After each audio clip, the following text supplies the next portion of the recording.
Bien, vamos al capítulo 11, entonces continuamos desarrollando este capítulo que es tan rico como cualquier parte de las Escrituras, pero particularmente los Evangelios porque enfocan a Cristo, porque nos ayudan a ver a Cristo de una dimensión mucho más profunda y al mismo tiempo nos ayudan a ver de qué manera podemos nosotros seguir su ejemplo. El Señor Jesucristo no solo es nuestro Salvador, sino también es el estándar que tenemos que tener siempre a la vista para poder crecer hacia el conocimiento de Él y hacia una transformación mayor a la imagen de Él.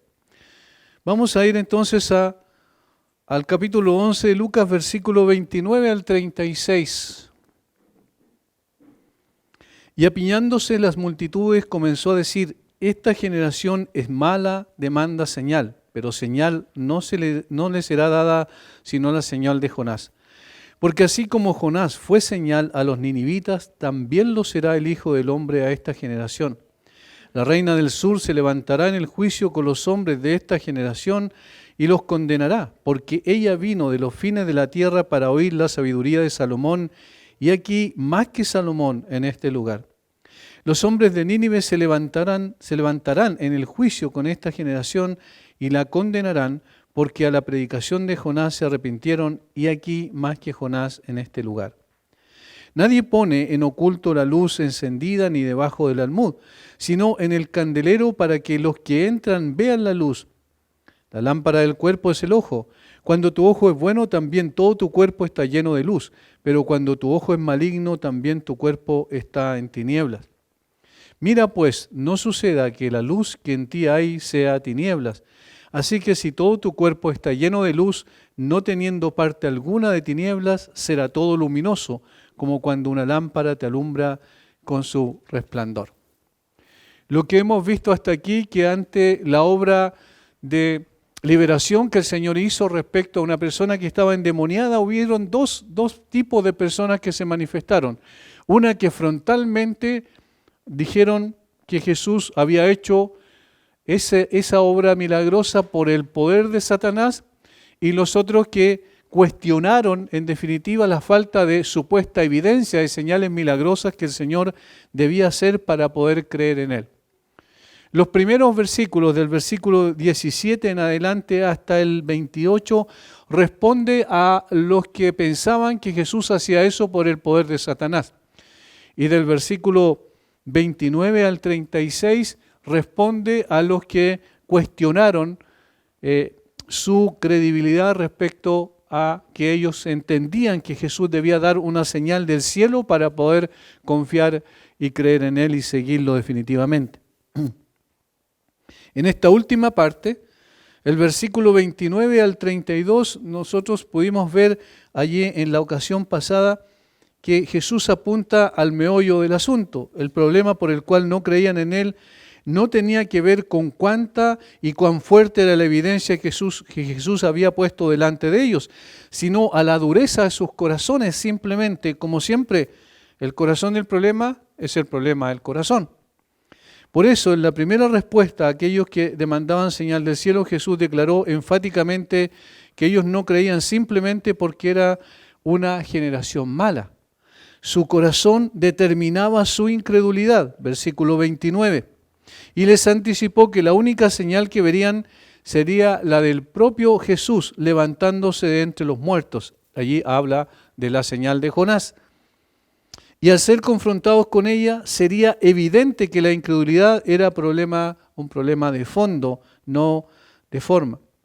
Luego echa una mirada al futuro y anticipa el juicio que esta generación mala y perversa, como diría Mateo también, merecía, precisamente porque a pesar de haber tenido al Hijo de Dios viviendo entre ellos, a pesar de haber tenido la luz que necesitaban a través de los milagros, de las enseñanzas, de la predicación del Evangelio, a través de la persona del Señor Jesucristo, el mismo Mesías delante de ellos, no obstante, ellos no creyeron. En cambio, los ninivitas sí creyeron a la predicación de Jonás, y la reina del sur, o la reina de Saba, vino desde más de 1600 kilómetros de distancia para poder escuchar a Salomón, estar con él y ver la sabiduría que ella había escuchado que Salomón tenía. Y Jesús está diciendo, bueno, uno más grande que Jonás está aquí, uno más grande que Salomón está aquí, que era obviamente el mismo y ellos no obstante rechazaron categóricamente al Señor.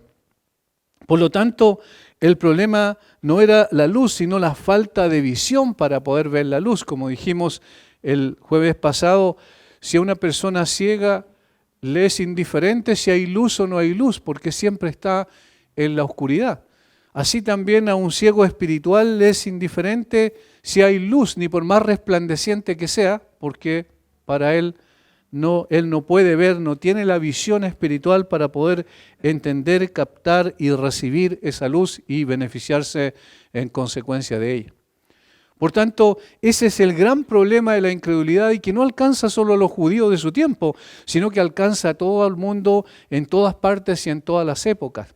La incredulidad está arraigada en el corazón humano. Desde el mismo momento en que nacemos con esa incredulidad porque el corazón humano está cautivo por el pecado, porque el hombre no puede ver las cosas ni entender las cosas que son del Espíritu de Dios, porque para él son locura y no las puede entender porque se han de discernir espiritualmente.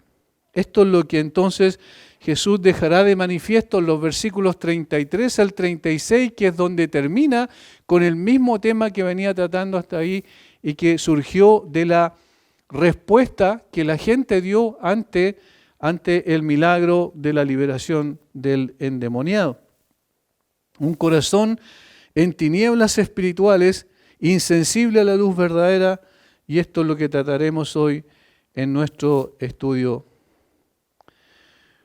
Como un maestro por excelencia, Jesús hace algo muy importante, usa una ilustración tomada de la naturaleza y la aplica en el sentido espiritual. Habla de luz, habla de tinieblas, y esto nosotros físicamente podemos entenderlo en forma clara. Cuando ya se baja el sol, ¿cierto?, comienza a caer la noche, empiezan a aparecer las tinieblas, y así también como en la mañana cuando viene el alba, nosotros vemos cómo se levanta el sol y entonces empiezan a disipar las tinieblas, de tal manera que lo que el Señor Jesucristo estaba diciendo aquí era una ilustración vívida, fácil de entender, de tal forma que pudiesen ellos a comprender que el Señor estaba hablando de algo espiritual, pero aplicando estos mismos dos conceptos, oscuridad y luz, o tinieblas y luz.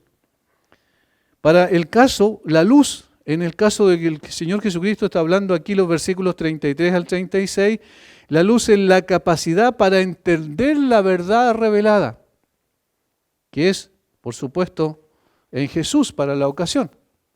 Jesús era la verdad que viene a iluminar el corazón de los hombres, que viene a impactar en medio de las tinieblas con el propósito de sacar a la luz a aquellos que están perdidos en sus delitos y pecados, que es obviamente lo contrario, que es símbolo de tinieblas. Mientras que las tinieblas aquí ocultan esa capacidad. El rechazo de los judíos era para la ocasión, por lo que un corazón en tinieblas es el problema por el cual se rechaza el Evangelio de Cristo. Esta es la razón principal, es la raíz del problema. Nosotros normalmente vamos a las situaciones puntuales de las consecuencias del problema, pero en realidad tenemos que ir a la raíz misma, y eso es lo que el Señor Jesucristo hace aquí.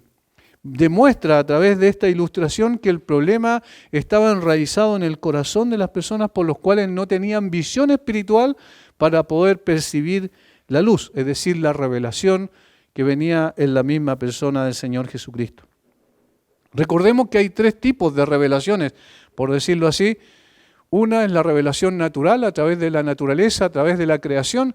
Dios da testimonio de sí mismo, su eterno poder y deidad, dice el apóstol Pablo en Romanos capítulo 1, se hacen manifiesto a través de lo creado. Esa es la primera revelación, es la revelación general. La segunda revelación es la revelación escritural, es decir, a través de lo que Él dejó plasmado en estos 66 libros que son inspirados por el Espíritu Santo. Y la otra revelación, que es la revelación personal, que también obviamente tiene que ver con la revelación escritural, que es a través de la persona del Señor Jesucristo. El Señor Jesucristo es la manifestación más evidente del carácter y de la persona de Dios. Por consiguiente, conocerlo a Él es conocer al Padre, y conocerlo al Padre es tener vida eterna. Él viene entonces a revelar a los hombres el problema las tinieblas, viene a resplandecer en medio de esas tinieblas para sacarlo de esa condición, pero la visión espiritual debe ser esencial para poder reconocer eso, y eso es lo que no había en el corazón de esta generación, por eso la califica de mala. Estas personas rechazaron el Evangelio de Cristo, y esta es la razón por la cual deberán enfrentar el justo juicio de Dios. Eso es lo que el Señor decide definitivamente. 4 son las proposiciones que tenemos en estos versículos respecto a la luz. Primero veremos la luz fue manifestada en la persona de Cristo. Segundo, veremos la luz fue rechazada por esa generación mala y perversa. Tercero, la luz fue confundida o trastocada por causa de la falta de discernimiento de los judíos. Y cuarto, la luz fue vindicada, es decir, la luz logró su objetivo final al resplandecer en el corazón, en el alma de las personas. Vamos entonces a entrar a lo primero, la luz fue manifestada, versículo 33. Nadie pone en oculto la luz encendida ni debajo del almud, sino en el candelero, para que los que entran vean la luz. Esa es la primera parte de la ilustración.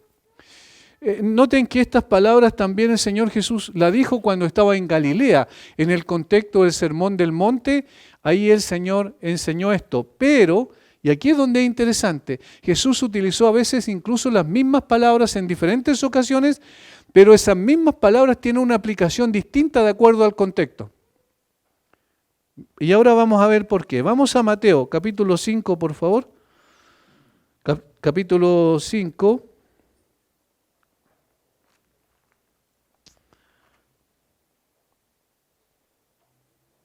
Versículo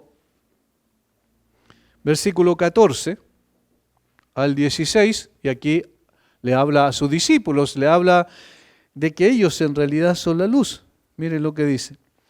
Vosotros sois la luz del mundo, una ciudad sentada sobre un monte no se puede esconder, ni se enciende una luz, y aquí está la ilustración, ni se enciende una luz y se pone debajo de un almud, sino sobre el candelero y alumbra a todos los que están en casa. Ahí están las mismas palabras prácticamente, si ustedes la pueden ver, de Lucas.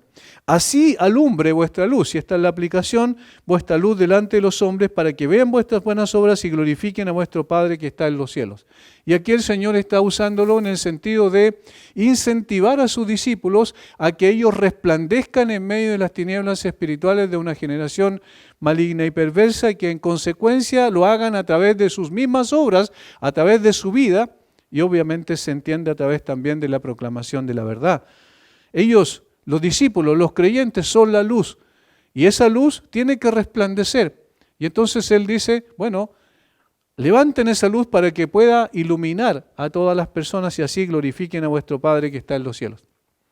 En Lucas, como dije, utiliza casi las mismas palabras en el versículo 33, pero aquí se refiere a otra cosa, tiene otro alcance. En esta ocasión, en Judea, la usa en el contexto de la respuesta a aquellos que pedían señales del cielo para creer en Él. Por lo que el propósito entonces de esta ilustración, en este caso puntual, es demostrar que el problema no estaba en la ausencia de la luz de la vida, sino en la ceguera de aquellos a quienes se manifestó. Eso es lo que quiere aquí destacar, y por eso el Señor utiliza las palabras también en este contexto. Muy distinto, ¿verdad? La aplicación en uno y otro sentido. Acá lo que está tratando de dejar en evidencia que el problema no era que necesitaban otra señal para creer en Él, sino que estas personas habían determinado en su corazón, por la falta de visión espiritual, rechazar al Señor Jesucristo, a pesar de toda la luz que había dejado en evidencia por medio de sus obras, su enseñanza y su predicación. Esto era el propósito. Primero, entonces, menciona lo absurdo que sería que alguien prendiera una luz y la ocultara. Sería absurdo si nosotros prendiéramos la luz aquí, ¿cierto?, y resulta que cubriéramos todos los lugares donde están los tubos que precisamente nos dan luz.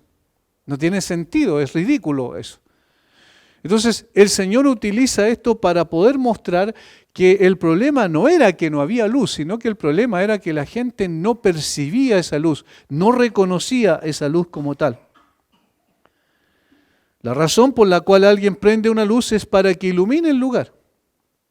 Este segundo grupo de personas que formaban parte de los adversarios de Jesús acusaron a Jesús de no proporcionar suficientes pruebas, evidencias para creer en él, lo cual era absurdo, porque si Jesús deseaba que los hombres lo conocieran y creyeran en él, no ocultaría las evidencias que daban cuenta de quién era él.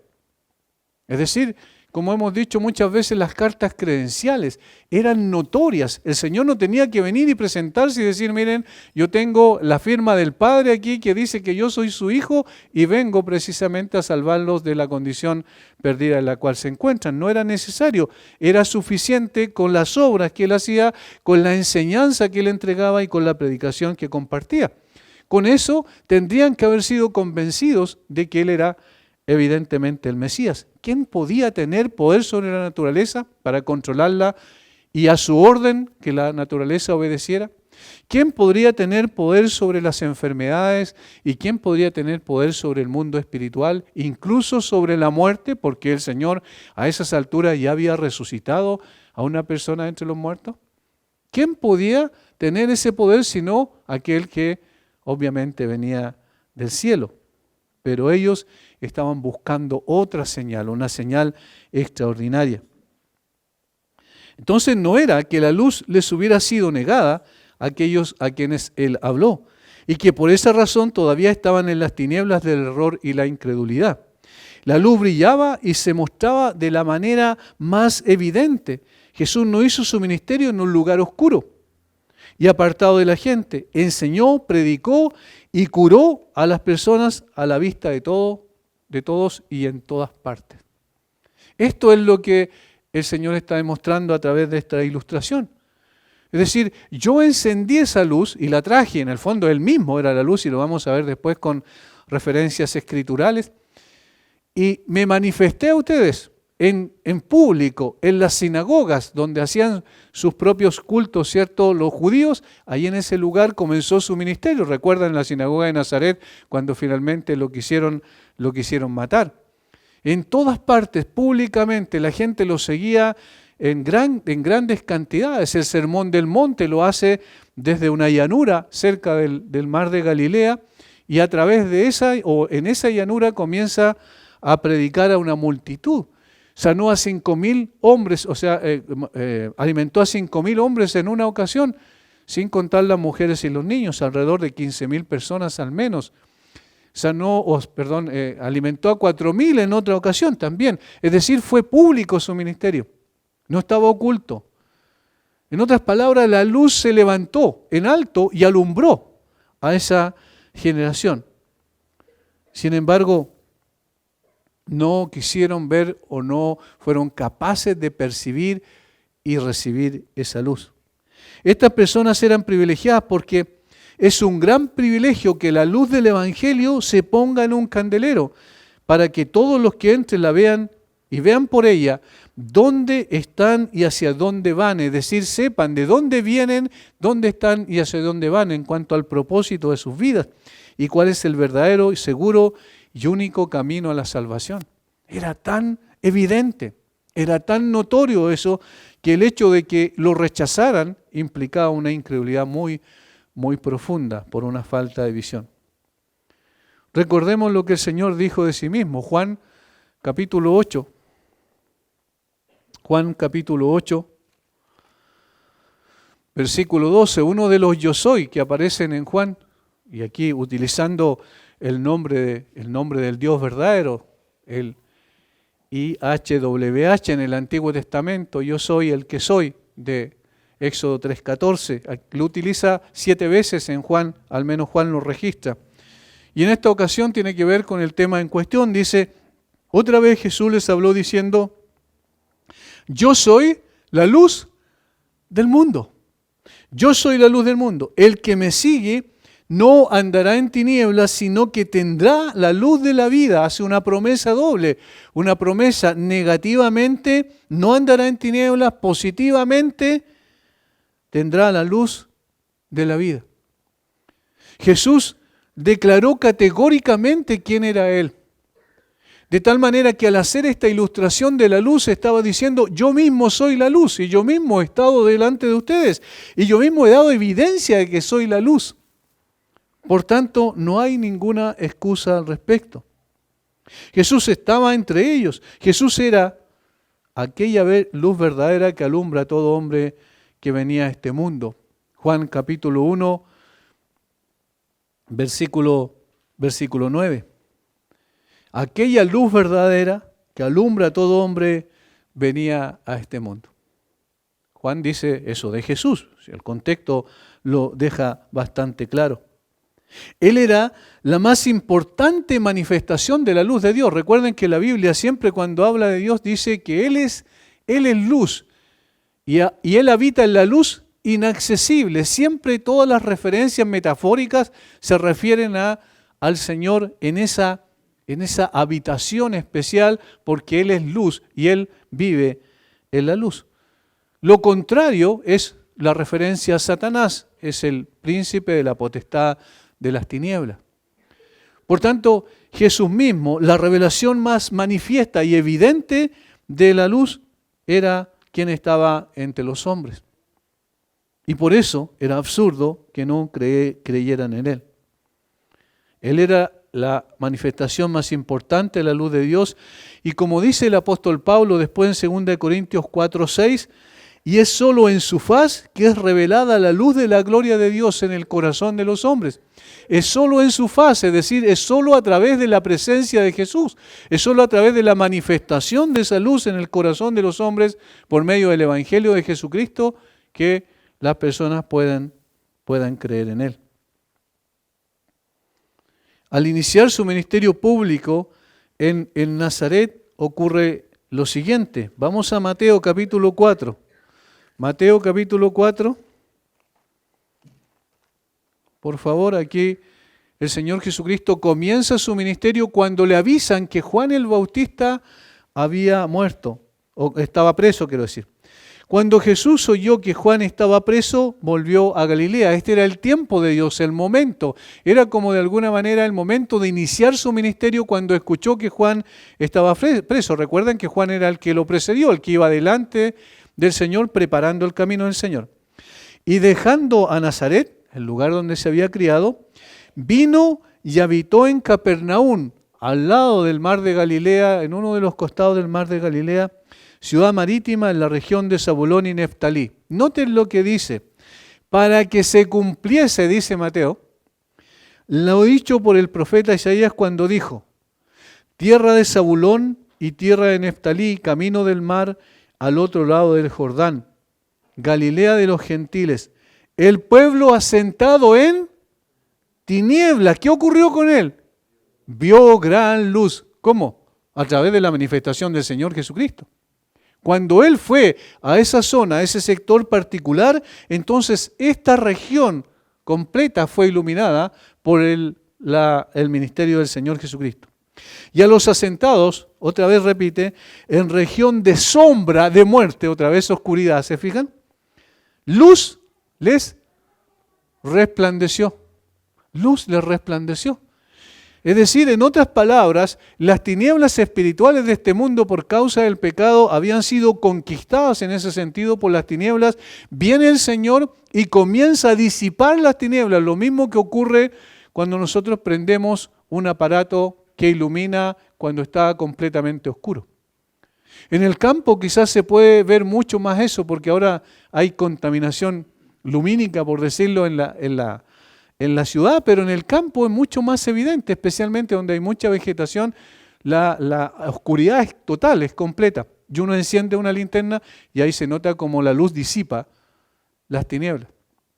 Así, el Señor Jesucristo vino a disipar las tinieblas de este mundo, vino a alumbrar a todo hombre, como dijo Juan en el capítulo 1, y entonces lo que está ocurriendo con Jesús, es decir, yo di la evidencia. Yo levanté, encendí esa luz y la coloqué en alto para que todos la vieran. Porque eso es lo lógico. Eso hace una persona cuando enciende una lámpara, quiere que todos puedan ser beneficiados por esa luz. A pocos meses de enfrentar la muerte en Jerusalén, sigue alumbrando con sus enseñanzas y sus obras a todos aquellos que le siguieron. El que me sigue no andará en tinieblas, sino que tendrá la luz de la vida. ¿Y qué pasa en el día de hoy? Hoy sigue haciendo exactamente lo mismo, pero no ya con su presencia física propiamente tal, sino a través de su cuerpo, que es la iglesia.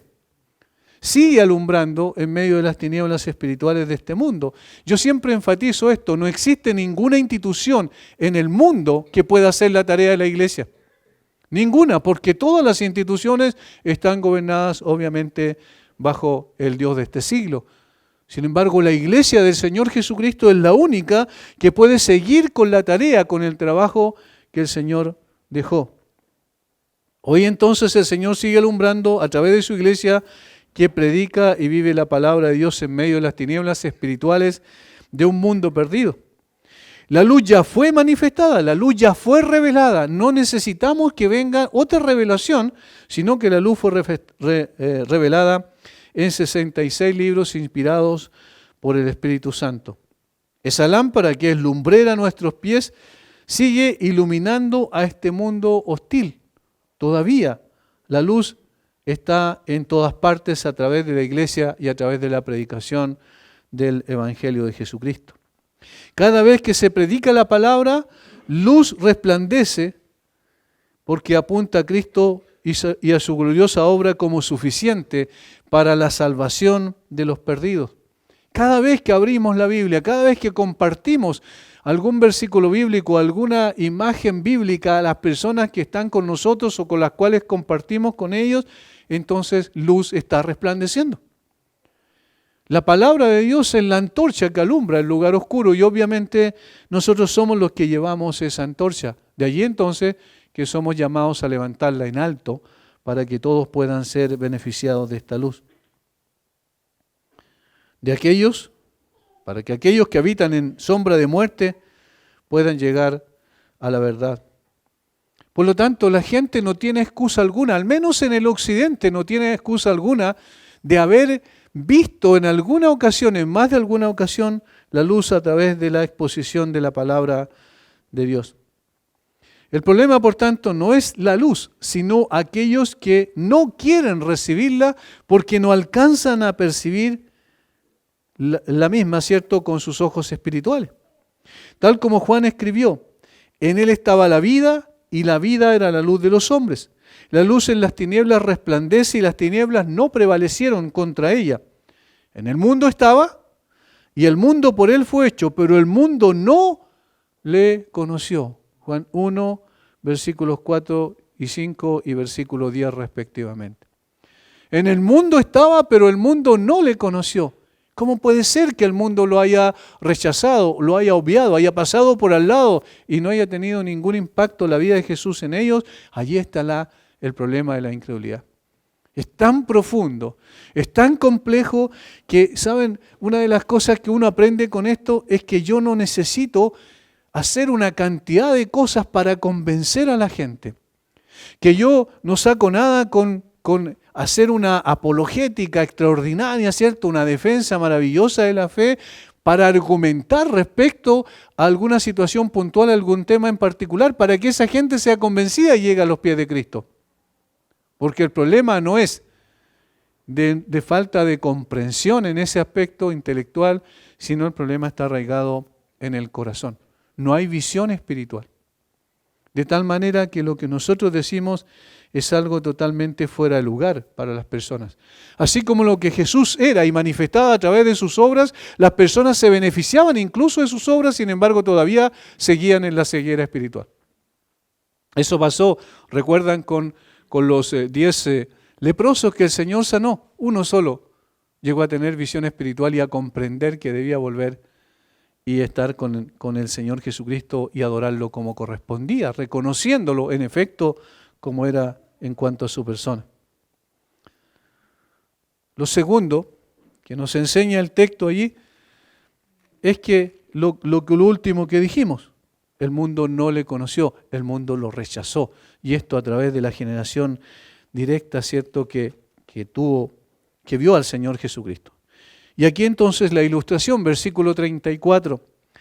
La lámpara del cuerpo es el ojo. Cuando tu ojo es bueno, también todo tu cuerpo está lleno de luz. Pero cuando tu ojo es maligno, también tu cuerpo está en tinieblas. Y aquí apunta a algo que, ¿saben?, es muy fácil de entender. Porque ¿por dónde entra todo lo que finalmente analizamos y percibimos y racionalizamos en nuestra cabeza? Por la vista. Los ojos son todo lo que nosotros captamos, vemos con los ojos, eso pasa directamente al cerebro. Y allí se produce el análisis de eso y se codifica de tal manera que nosotros interpretamos lo que estamos viendo. Y entonces el Señor utiliza esta figura muy fácil de comprender, que a pesar de que la luz estaba en todas partes, en cada acto y palabra del Señor, en cada milagro, en cada enseñanza, en cada predicación, el problema entonces no era la falta de luz, sino la incapacidad de verla y apreciarla como tal. Tenían la luz, pero no tenían la vista. ¿Por qué? Porque el ojo era malo. Y ahí es donde está el punto central. Y este es el contraste. La lámpara del cuerpo es el ojo, por allí entra la luz. Cuando tu ojo es bueno, también todo tu cuerpo está lleno de luz. Pero cuando tu ojo es malo, es maligno, también tu cuerpo está en tinieblas. La capacidad de ver depende de la condición del ojo, eso todos lo sabemos. Por eso hay profesionales de la salud que se especializan en aquello, y cada vez que nosotros tenemos problemas de visión, vamos allí, porque nuestro ojo, nuestro órgano principal, en un sentido de ver las cosas y percibirlas y comprenderlas, está dañado, tiene algún problema, no funciona correctamente. Es el órgano que recibe la luz e ilumina a todo el ser del hombre en este sentido. Cuando el ojo está en buenas condiciones, la luz entra llevando comprensión de todo lo que el ojo percibe. Y ahí está el punto. Aquí la aplicación es en cuanto a la comprensión de lo que nosotros recibimos, de lo que percibimos, con la vista. La palabra que se traduce bueno tiene las acepciones de sencillo, abierto, que no oculta nada. Es decir, que está en buenas condiciones, que no necesita, ¿cierto?, lo que nosotros usamos normalmente, que son los anteojos, especialmente cuando ya cumplimos cierta edad, empiezan a aparecer todas esas dificultades. De tal manera que está hablando aquí de un ojo que está muy atento, que, como para decirlo también a través de una frase coloquial, tiene los ojos bien abiertos, está atento a lo que está pasando y está recibiendo todo aquello, está percibiendo lo que está entrando y está entendiéndolo, porque ahí está el punto central de la aplicación. El sentido es que la luz del alma es el entendimiento y el juicio, y su poder de discernir entre el bien y el mal, entre la verdad y la falsedad. Es la capacidad de discernimiento, la capacidad de comprensión a la que apunta aquí el Señor con esta metáfora.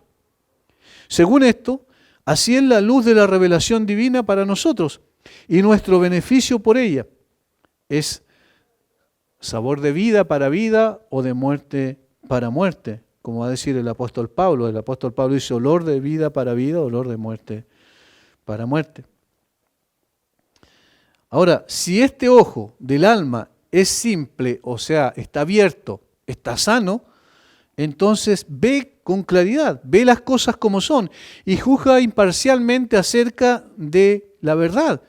Entonces no tendrá problema en aceptar la verdad del Evangelio. ¿Qué está diciendo el Señor con esto a los que lo rechazaban? Ustedes tienen un grave problema porque están con una ceguera espiritual que no quieren reconocer. Por eso no pueden ver la luz. Si es que su ojo estuviera bueno, su ojo, su entendimiento, su comprensión estuviera no gobernado por el pecado y la maldad, entonces ustedes podrían entender el Evangelio. Y esto es lo segundo. Si este ojo está en malas condiciones, entonces el discernimiento será erróneo y rechazarán la verdad. ¿Ven cómo apunta el problema central a la raíz del asunto, por lo cual se rechaza la verdad? Cuando tu ojo es maligno, es decir, está oscurecido por el pecado y la maldad, no puede ver con claridad y su comprensión está pervertida. Puede tener la capacidad, y de hecho la tiene en términos intelectuales, para conocer muchas cosas, para, no sé, tener quizás muchas posibilidades de sacar una carrera importante. Puede llegar a ser una persona extraordinaria en cuanto a su profesión en la sociedad, pero aquí no está hablando de esa comprensión, sino de la comprensión de la verdad. La luz es sinónimo de la verdad de Dios, la verdad espiritual, la verdad trascendente, la verdad que salva su alma. No puede captar eso y en consecuencia entonces esa persona, aunque la verdad esté delante de sus ojos, no la puede ver. ¿Y no es así como lo que ocurre en esta sociedad? Así como ocurrió en la generación de Jesús, ocurre exactamente lo mismo en el día de hoy y de pronto se agudiza por las diferentes ideologías y filosofías del hombre que han tratado de ocupar el lugar que le corresponde a la verdad de Dios. Es, por ejemplo, incomprensible que la sociedad occidental se enoje tanto porque no pueda manifestar sus antivalores progresistas en un país como Qatar en el día de hoy, ¿cierto? Con una hipocresía tremenda, mientras ellos en la sociedad nuestra han borrado de la faz de la tierra los principios cristianos y han establecido a la fuerza sus propios principios, valores tergiversados, por supuesto. Eso es precisamente producto de la ceguera. No se dan cuenta de que los principios cristianos fueron los que sustentaron la sociedad occidental. La verdad en ese tiempo nadie la cuestionaba. Habían personas creyentes y no creyentes, pero muy pocos y aún los no creyentes cuestionaban los valores cristianos, como el valor de la vida, el valor a la libertad. Todas esas cosas nadie las cuestionaba. Pero hoy día es todo lo contrario, porque la muerte es un valor que ha reemplazado el valor de la vida. ¿Se dan cuenta? ¿Por qué? Por la ceguera espiritual. No alcanzan a entender estas cosas y esto es lo que está diciendo el Señor aquí. Si el ojo del alma es malo, si el juicio está sobornado y sesgado por las disposiciones corruptas y viciosas de la mente, por el orgullo, por la envidia, por la vanidad, por el egocentrismo, por el amor al mundo y los placeres sensuales, entonces, obviamente, su interpretación de la verdad va a ser distorsionada y la va a rechazar como algo que no le es conveniente.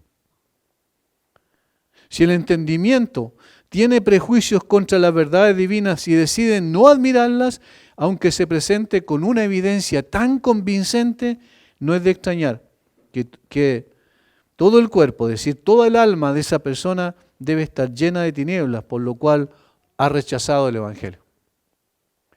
Entonces el rechazo ya viene a priori, es decir, viene anticipado. Antes de que llegue la luz ya está dispuesto a rechazar la luz. Eso es lo que la Biblia dice también con mucha claridad. Vamos a ver más adelante algún registro escritural donde es evidente que el problema es ese. Ahora, ¿cómo pueden tener instrucción, información, dirección o consuelo del Evangelio aquellos que deliberadamente cierran sus ojos contra él? Por eso yo decía hace un momento, nosotros podemos explicar de una manera extraordinaria y eso no va a cambiar necesariamente la situación. Podemos echar abajo todos sus argumentos falaces. Es fácil echar abajo los argumentos de la progresía en el día de hoy. Sin embargo, ellos no van a aceptar la verdad por ese hecho. Porque su ojo está malo, su comprensión, su discernimiento está fallando y por tanto todo su ser está en tinieblas. Esta era la realidad de los líderes religiosos y la mayor parte del pueblo de Israel en el tiempo del Señor Jesucristo. Esta era la razón por la cual Jesús los califica como una generación mala. Añade, y perversa, añade en Mateo. Su mismo corazón estaba en tinieblas. El ojo de su mente estaba embotado y no percibía en consecuencia la verdad tal como se manifestaba en el Señor Jesucristo. Esto es extraordinario. Ahora, aquí es donde nosotros decimos, bueno, en realidad, o sea, es imposible, estos judíos no tenían vuelta porque rechazaron a Jesús a pesar de que vieron sus hechos y sus obras. ¿Y cuánto tiempo nosotros hicimos lo mismo? Habiendo escuchado el Evangelio quizás muchas veces y en muchas ocasiones, o cuántas veces vivimos simplemente una religiosidad. Y en un momento determinado ocurrió que el Señor tuvo misericordia de nosotros. Por tanto, esa es la única diferencia. Nosotros recibimos la gracia salvadora. Como Jesús había dicho en su conversación con Nicodemo, el problema es más profundo de lo que nosotros podemos imaginar. Vamos a Juan capítulo 3, por favor. Juan capítulo 3. Y miren cómo aquí muestra que no solo la comprensión, digamos, de la verdad estaba embotada, sino también los sentimientos y las emociones eran contrarias precisamente a esa verdad, por eso se rechazó la luz. Juan capítulo 3, versículo 19. Y noten cómo comienza este versículo con una declaración de condena. Dice, y esta es la condenación, escuchen bien, que la luz vino al mundo y los hombres amaron más las tinieblas que la luz. Dice, amaron más las tinieblas que la luz. ¿Ve? Es un problema de la determinación de lo profundo del corazón humano. Porque, ¿cuál es la razón por la cual amaron más las tinieblas que la luz? Porque sus obras eran malas, es decir, todos sus hechos, su pensamiento, sus sentimientos, su voluntad estaba volcado hacia la maldad. Y entonces, obviamente, una persona que vive en esas condiciones no quiere bajo ninguna circunstancia acercarse a la luz porque será evidente que sus obras son malas. Versículo 20, porque todo aquel que hace lo malo aborrece la luz. Y aquí otra vez es una expresión de sentimiento profundo de rechazo, ¿se fija? Dice que los hombres amaron más las tinieblas que la luz, más bien amaron las tinieblas antes que la luz. Y luego dice que aborrecen la luz y no vienen a la luz para que sus obras no sean reprendidas. Esa es la razón. Y eso es lo que estaba pasando con la generación del Señor Jesucristo. Y eso es lo que ha pasado en todas las generaciones desde que el hombre pecó en el huerto del Edén. Recuerden, muy pocas generaciones después, en el diluvio universal, en Génesis capítulo 6, lo que precedió al diluvio y le que dio lugar precisamente a la ira de Dios manifestada a través del diluvio, ¿qué es lo que fue? Que los pensamientos del corazón del hombre eran de continuo solamente el mal. Y la tierra estaba toda corrompida, dice, y de violencia por causa de el hombre. De tal forma que esta es la condición natural de todos los hombres, independiente de quién sean, incluso independiente de cuál religión adhieran. Este era el secreto de la incredulidad. Su alma estaba en tinieblas y eran incapaces de discernir la verdad. Por eso terminan rechazando al que era la luz del mundo. Y eso es lo que Jesús está diciendo. El problema de ustedes es que su ojo no está bueno y por eso no pueden ver. Su ojo es malo y por eso están llenos de tinieblas. Y esa es la razón por la cual ustedes rechazan la luz a pesar de las constantes evidencias que he dado de que yo soy efectivamente el Mesías. Jesús conocía el corazón de estos hombres que lo rechazaron y seguramente anticipó la objeción a su declaración de que eran ciegos espirituales, porque eso es lo que le está diciendo a través de la ilustración. Por eso les da una advertencia solemne en el versículo siguiente, versículo 35. Mira pues, no suceda que la luz que en ti hay sea tinieblas. Y esta es que la luz fue pervertida por ellos, fue mal interpretada por estas personas. La luz fue mal interpretada. ¿Por qué? Porque ellos creyeron que eran poseedores de la luz. De hecho, eso es lo que hacían. El Señor los acusó en el capítulo 23 de Mateo fuertemente. Le dijo que eran guías ciegos guiando a ciegos. ¿Se fijan? Usó la misma metáfora para decir, ustedes piensan que llevan a la gente a la luz, pero en realidad ustedes están llevando a la gente a las tinieblas porque ustedes también están en las tinieblas. Y entonces el Señor aquí hace una dura advertencia. Dice, mira pues, no sea que la luz que en ti hay sea tiniebla. Jesús sabía que estos mismos hombres negarían su realidad de ceguera espiritual. Rechazarían categóricamente, ¿somos también nosotros ciegos como dijeron en una ocasión? Y entonces el Señor les dice, cuidado, porque ustedes creen que ven, pero no ven. Para que no se confundan y crean que realmente su cuerpo está lleno de luz, ustedes debiesen examinarse a sí mismos.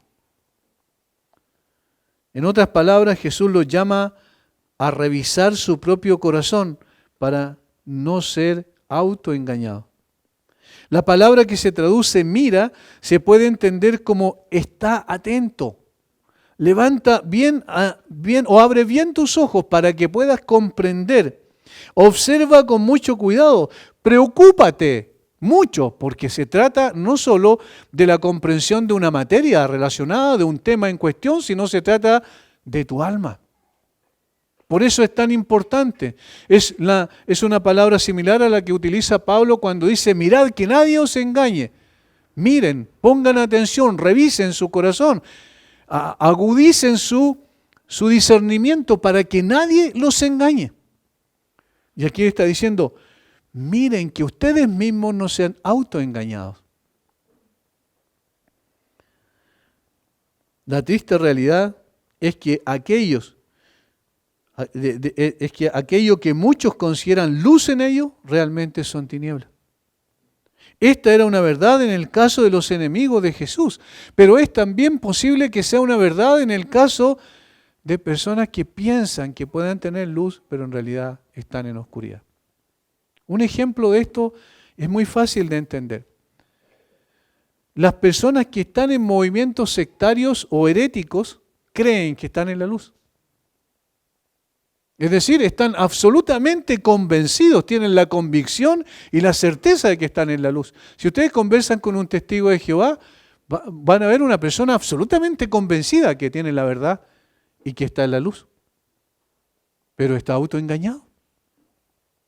Si conversan con cualquier persona que tiene una falsa creencia, van a encontrarse con lo mismo. Y de hecho, el apóstol Pablo es el ejemplo más claro. Antes de convertirse, antes que el Señor lo alcanzara camino a Damasco, ¿recuerdan quién era él? No solo era un judío, ¿cierto? Un fariseo, sino que era un hombre que tenía una convicción profunda de que estaba sirviendo a Dios al ir y buscar a los creyentes incluso fuera de Israel para llevarlos presos y entregarlos al sumo sacerdote. Él creía que tenía la luz y por eso pensaba que aquellos del camino o los nazarenos, como le llamaban a los cristianos en ese tiempo, debían ser exterminados de la faz de la tierra. Estaba autoengañado.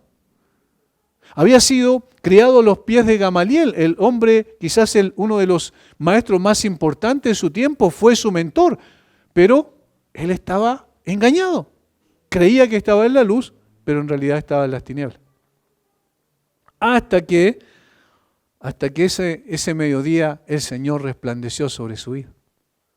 Hasta ese momento no había ninguna esperanza en él porque tenía un autoengaño muy profundo.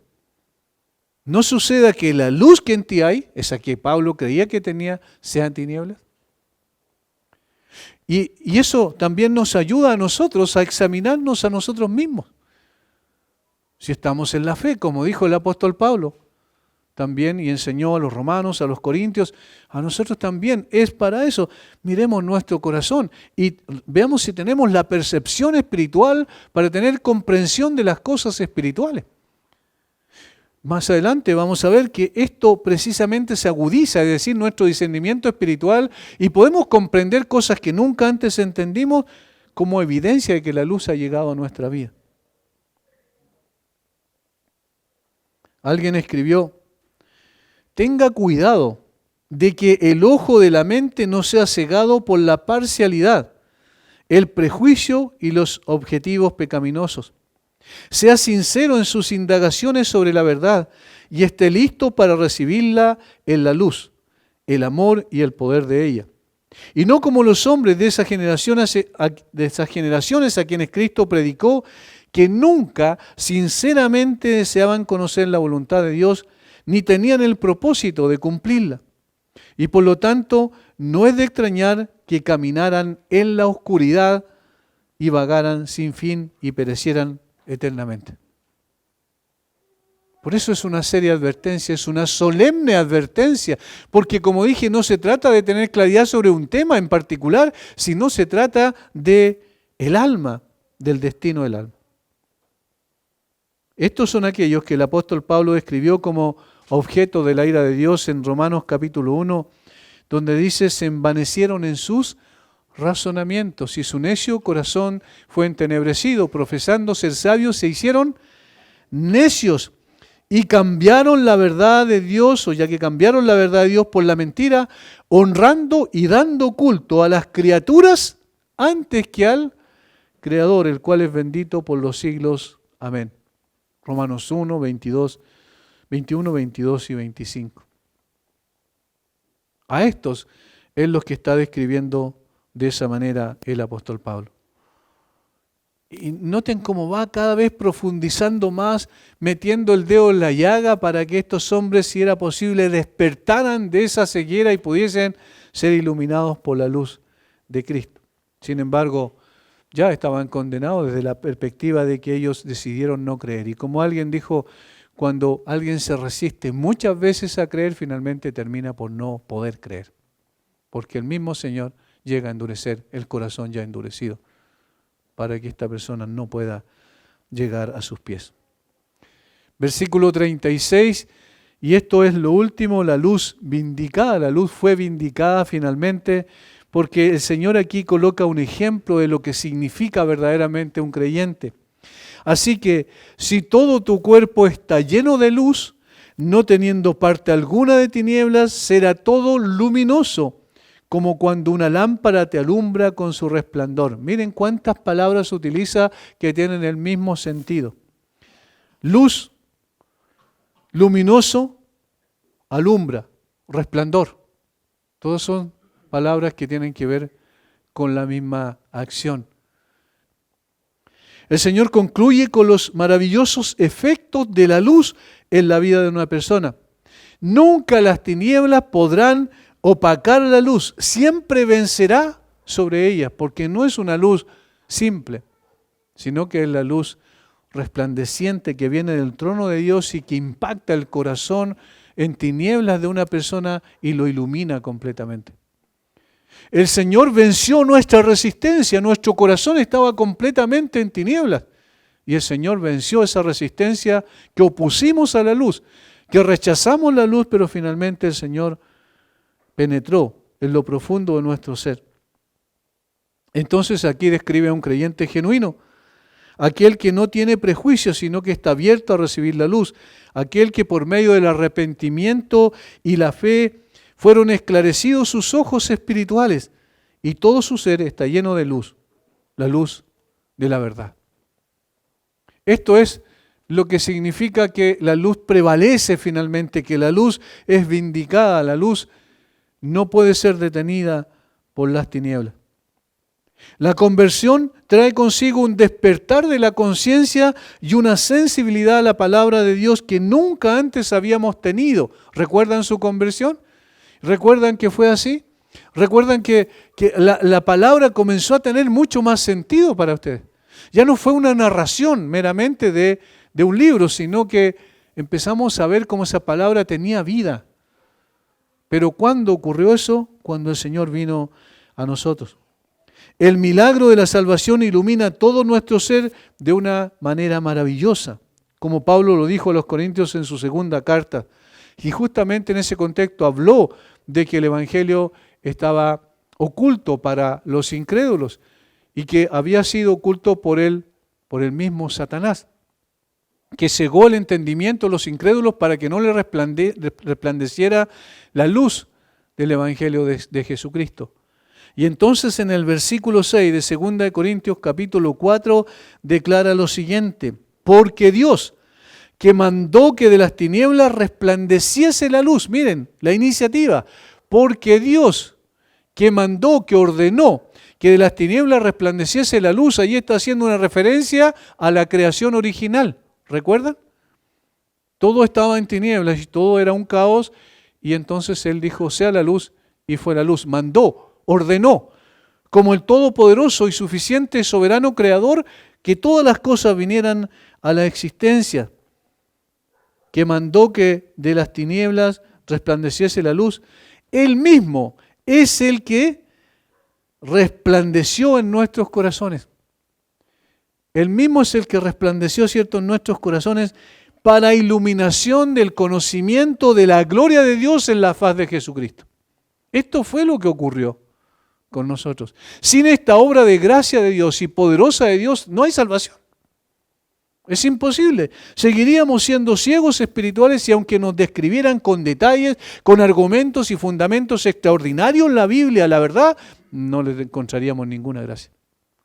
No tendría ningún sentido para nosotros, pero hoy tiene sentido. ¿Por qué? Porque Él resplandeció en nuestros corazones. Y entonces nuestro ojo malo que no tenía visión espiritual, llegó a tener visión espiritual. Y todo nuestro cuerpo, todo nuestro ser fue lleno de luz, de la luz de la verdad. De allí entonces la maravilla. Por eso hablamos de un milagro cuando hay una conversión. Por eso es que ese milagro glorifica a quien hizo ese milagro. Y en lugar de decir que ese poder viene de Satanás, como dijeron la generación de ese tiempo, nosotros sabemos que ese milagro viene del poder de Dios. Jesucristo vino, no solo trajo la luz, sino también vino con el poder de Dios para obrar el milagro en los corazones de las personas. A partir de ese momento, nuestro discernimiento espiritual va creciendo en la misma medida que nuestro conocimiento de la palabra. Es decir, en la medida que profundizamos en el conocimiento de la palabra de Dios, del carácter de Dios, de la persona de Jesucristo, de nuestra propia necesidad, entonces nuestro discernimiento va aumentando y se va profundizando. Debemos recordar lo que somos ahora, como el apóstol Pablo dijo a los Efesios, porque en otro tiempo erais tinieblas, mas ahora sois luz en el Señor. Andad como hijos de luz. O sea, vivan en consecuencia. Simplemente. No traten de ser hijos de Dios, ya lo son. Son hijos de la luz, entonces vivan como hijos de la luz. En conclusión, y con esto termino, solo algunas cosas para que queden en la retina nuestra. El problema de la incredulidad no es la falta de evidencia, sino la oscuridad del corazón. El problema de la incredulidad no es la falta de evidencia ni de argumentos que podamos dar, sino la incredulidad del corazón. Por lo tanto, nosotros no somos llamados a convencer a la gente con argumentos, sino a predicar el Evangelio y luego dar un paso atrás, rogando al Señor que Él resplandezca con su luz en ese corazón en tinieblas. No fuimos llamados a hacer otra cosa. De allí que nos equivocamos cuando creemos que somos llamados a hacer otra cosa más que esto, empezamos a hacer una cantidad tremenda de actividades y cosas pensando que de esa manera vamos a convertir a la gente. No, nosotros no tenemos poder para eso. Predicamos el Evangelio y luego vemos lo que Dios hace con él. Ya que el Señor nos ha alcanzado con su gracia salvadora, ahora somos luz en el Señor. Porque somos hijos de la luz, debemos vivir como tales en un mundo en tinieblas. Y esa es nuestra tarea. Por lo tanto, el Señor termina su argumento para poder mostrar que estos hombres no tenían ninguna razón para no haber creído, simplemente estaban ciegos y no podían ver la luz que resplandeció delante de ellos. Padre, gracias por este tiempo precioso que tú nos regalas. Oramos que sigas abriendo nuestra comprensión, que sigamos profundizando en la verdad para que así también sea mucho más ejercitado nuestro discernimiento y nuestra capacidad para poder comprender lo que tú quieres para nosotros y vivir como tú quieras que nosotros vivamos.